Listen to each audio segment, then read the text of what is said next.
बिस्मिल्लाहिर्रहमानिर्रहीम। मोहतरम उलमाए कराम और मुअज़्ज़ज़ सामईन, अस्सलामु अलैकुम।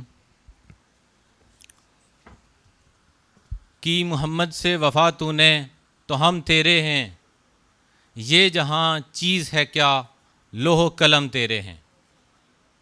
तो जिस बात के लिए हम आज सारे लोग इधर इकट्ठे हुए हैं, बात तो माशाल्लाह बड़े सीनियर उलमाए कराम इधर बैठे हैं, उन्होंने करनी है और उनके सुनने के लिए ही हम इधर आए हैं। लेकिन एक बात तमाम लोगों के लिए और तमाम उलमाए कराम के लिए कि जिस जगह भी जहाँ पे भी कोई बात ऐसी हो जहाँ पे आपको किसी अदालत में जाने का मामला पेश आए, हमारे राव साहब, मलिक साकिब साहब हर वक्त इस मामले में बहुत आगे खड़े होते हैं। लेकिन इसके अलावा हमारी bar council, Islamabad bar council, हमारी बार एसोसिएशंस और तमाम ऐसे इदारे जो लायर्स से रिलेटेड हैं, जो हमारे नुमाइंदा जमातें हैं, वो तमाम की तमाम नुमाइंदा जमातें इस काज के लिए दिन और रात आपके लिए अवेलेबल हैं।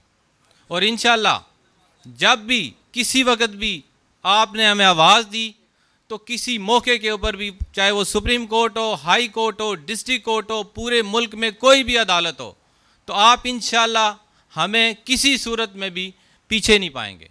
शुक्रिया, थैंक यू।